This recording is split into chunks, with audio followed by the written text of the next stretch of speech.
Mon Seigneur et mon Dieu, je crois fermement que tu es ici et que tu me vois et que tu m'entends. Je t'adore avec profonde révérence. Je te demande le pardon de mes péchés et la grâce de faire avec profit ce moment de prière.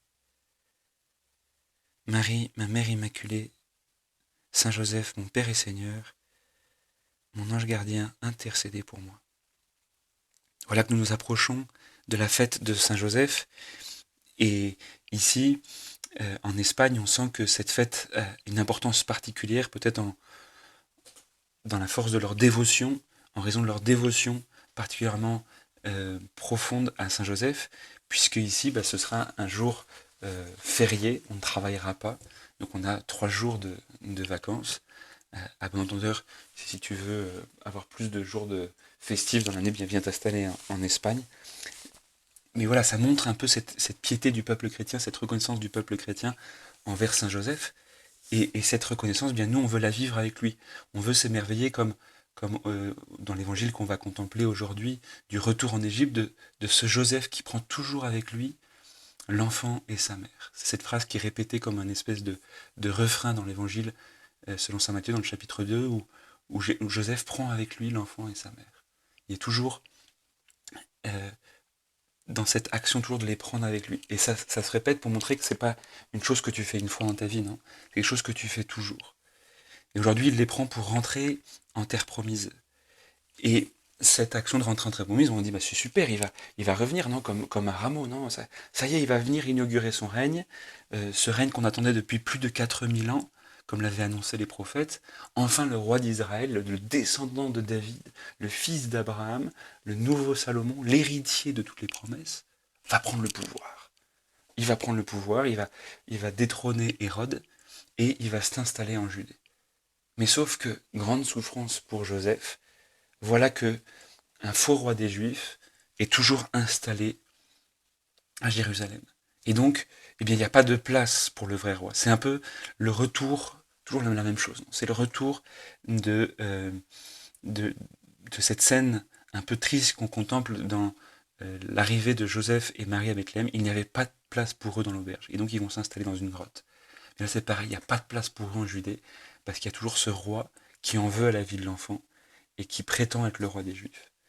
Et c'est cette expérience qu'on fait, non, de combien est-ce qu'il n'y a pas de place pour l'Église dans la société, parce que bien, on voit des êtres humains qui se prétendent rois, qui prétendent gouverner toute la destinée des hommes, comme on le voit en Chine, comme on le voit au Moyen-Orient, et comme on le voit aujourd'hui dans la société occidentale qui refuse de laisser la place à Dieu, qui dit non à Dieu. C'est une grande souffrance pour nous. Et on peut demander à Saint Joseph de vivre cette souffrance avec lui. Hein, et de même de dire, mais au fond, finalement, est-ce que le problème de fond, c'est pas que Jésus règne pas assez dans mon cœur? Peut-être si Jésus régnait vraiment dans mon cœur, alors il y aurait plus de place pour Dieu, pour toi, Seigneur. Il y aurait plus de place pour toi, Seigneur, dans notre existence, dans l'existence de toutes ces personnes qui peuplent notre terre, si déjà tu régnais plus dans notre cœur. Et voilà cette souffrance de voir qu'il y a un tas de gens qui ne connaissent pas Dieu, qui ne connaissent pas Dieu. Et donc, eh bien, on va demander à Saint Joseph de vivre avec lui eh bien, cette douleur devant l'athéisme pratique, devant l'athéisme dominant qui règne sur un temps, sur un si grand nombre de nos concitoyens, de nos contemporains. Et donc Joseph, face à cela, eh bien, il est obligé d'aller se cacher à Nazareth. Il est obligé d'aller presque se planquer à Nazareth comme il était se cacher dans la grotte. Au lieu d'aller installer Jésus, roi des Juifs, roi de l'univers à Bethléem, il est obligé d'aller se cacher à la Nazareth. Et là, eh bien, de s'installer avec l'enfant et sa mère, hein, toujours l'enfant et sa mère, et de contempler l'enfant qui grandissait et se fortifiait, plein de sagesse et de grâce, et Dieu était avec lui. Quelle est la façon que Dieu a de régner sur ce monde? Quelle est la façon que Dieu a de régner sur ce cœur qui est le tien, sur ce cœur qui est le mien? Quelle est ta façon, Seigneur Jésus, de vouloir régner sur notre cœur? Eh bien, c'est pas comme les apôtres croyaient, comme les disciples croyaient, ça y est, on va à Jérusalem et on va leur casser la figure à tous et montrer que Jésus est le vrai roi. C'est pas en demandant à ton Père, comme tu le dis dans ton procès qu'on va bientôt contempler lors de la Passion, de t'envoyer une légion d'anges pour te défendre et casser la figure à tous ceux qui viennent se saisir de toi dans le jardin des Oliviers ou ceux qui vont te flageller, te couronner d'épines et te faire porter la croix et finalement te crucifier jusqu'à ce que tu meurs. C'est pas de cette façon-là, non. C'est en te cachant dans cette vie très ordinaire, dans cette simplicité de l'enfant qui se soumet à la croissance humaine. Dire que Jésus a accepté de grandir. Quand tu penses à ça, non, Dieu qui a créé le ciel et la terre, Dieu qui fait que l'univers est toujours en expansion, eh bien, a choisi de se soumettre aux lois de la nature, de grandir, de devoir manger tous les jours, peut-être d'être malade, et jusqu'à mourir. Il a accepté toutes ces limites du temps et de l'espace. Il a dormi. Dieu a dormi. Et depuis que Dieu a dormi, eh bien, il est bon de dormir. Ça peut devenir quelque chose d'extraordinaire de dormir. Parce qu'on pourrait se dire, ben non, voilà, Jésus c'est le Fils de Dieu, il dormait pas, il n'avait pas besoin de travailler la terre parce que juste en claquant des doigts, eh bien, comme Panoramix, quand il jette une graine, dans la terre, hop, il y a un arbre qui pousse tout de suite avec les fruits, etc. Et ça tombe dans l'assiette. En claquant des doigts, comme on peut voir dans une scène de Harry Potter quand il rentre chez les Weasley, non, on voit avec une baguette magique, la mère de famille fait la vaisselle. Et bien, 8 tacs d'un Jésus, d'un claquement de doigts, Seigneur, t'aurais pu faire la vaisselle. Non, il se soumet à tout ça. Il s'y soumet et il s'y soumet avec joie.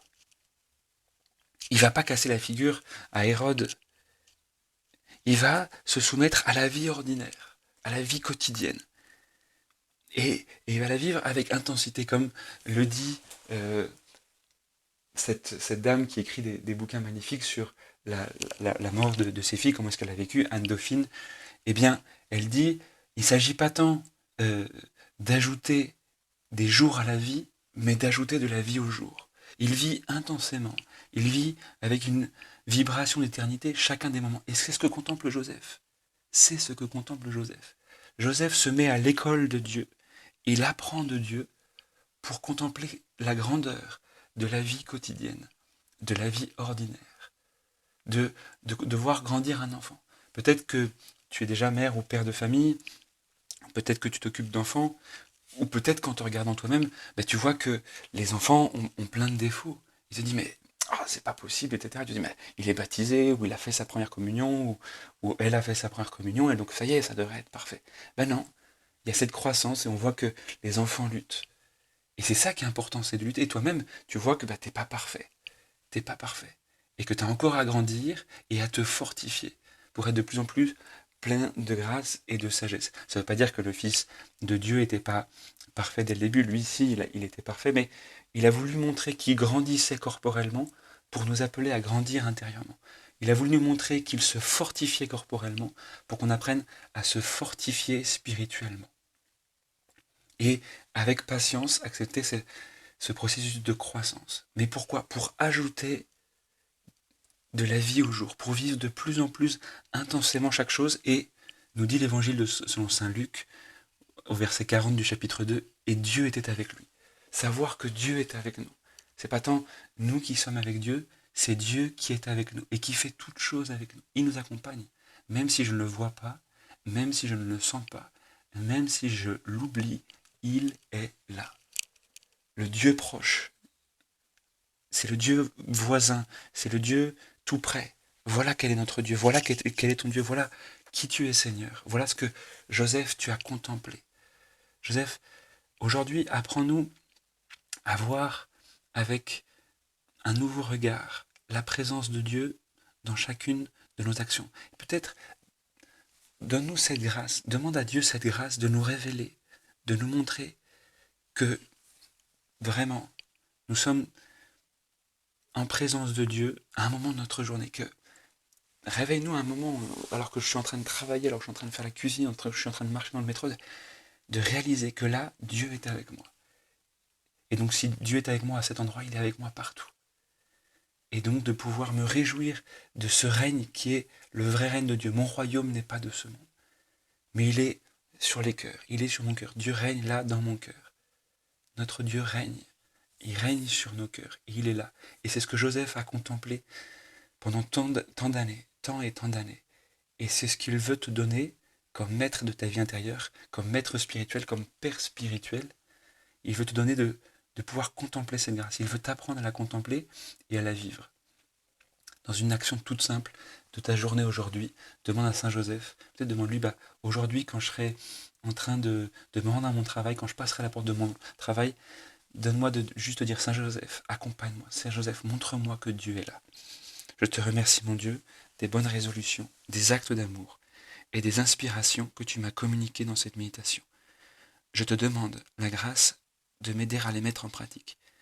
Marie, ma Mère Immaculée, Saint Joseph, mon Père et Seigneur, mon ange gardien, intercédez pour moi.